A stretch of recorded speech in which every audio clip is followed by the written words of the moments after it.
Hey, what's up, guys? I'm Dave Allen, and this is a Word of the Week Retro Review.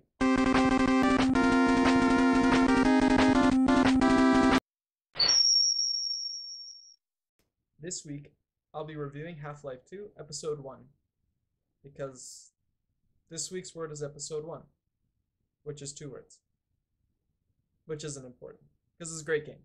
Let's get reviewing.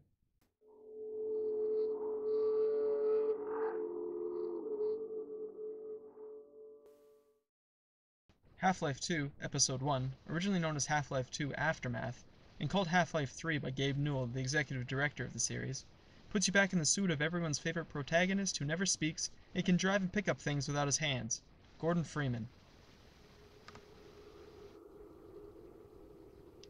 Episode 1 starts off with a bang. Some Vortigaunts, those funky brown, one-eyed aliens who talk like Yoda, show up out of nowhere, stop time, save Alex, your companion, from a fiery death, and rescue you from the clutches of the mysterious and maleficent G-Man. And this is all in just the first 2 minutes. Unfortunately, the Vortigaunts weren't nice enough to teleport you somewhere a little safer. You end up under a pile of rocks beside the Citadel, that enormous blue structure that you were just standing on. All would be well and good, I suppose, but it just so happens that the Citadel's dark fusion reactor is about to go critical, causing an event so incredible that science doesn't even have words to describe it. Oh my god! Gordon! Your only chance of survival is to go back into the building that you just escaped from, make your way to the core, hope that your PhD in theoretical physics from MIT gives you enough knowledge to temporarily stabilize a technology that humans had only dreamt about, and then get back out of the Citadel and spend the next 4 hours trying to make it to a train station before the whole city explodes, all the while dodging the Combine and antlions. Oh, and zombies. Lots and lots of zombies. This time around, however, you aren't alone. Alex Vance, that super hot daughter of one of your scientist pals, is by your side throughout the game.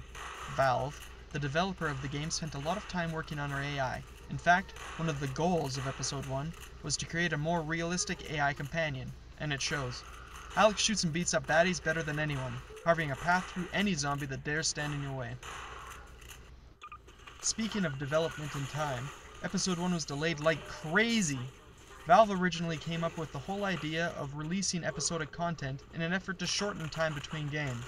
The original plan was to have Episode 1 released 6 to 8 months after Half-Life 2, with Episode 2 coming 6 months after that, and finally Episode 3 coming another 6 months later, having the whole series finished sometime around the end of 2006.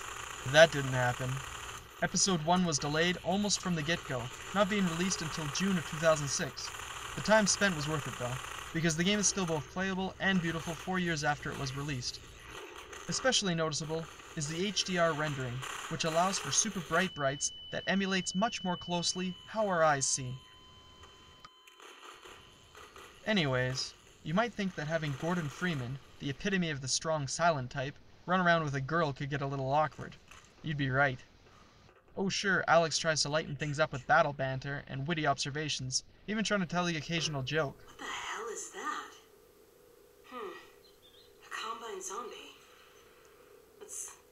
That's like a zombine, right?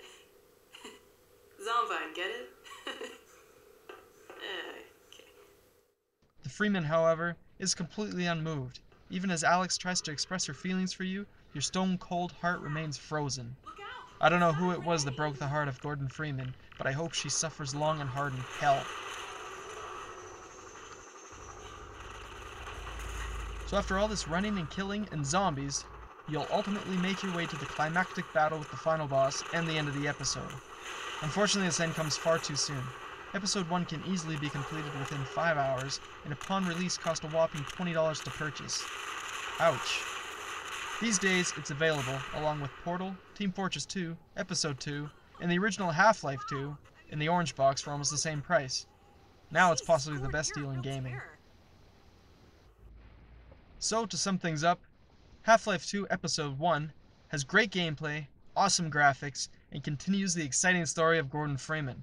However, it's really short, and had a high original MSRP. And what's worse, you remain indifferent to a hot girl that loves you. Overall, though, this is a wonderful game, and I recommend it to anyone that's interested in a compelling, if short, shooter experience. I'm giving it 4 space monkeys out of 5.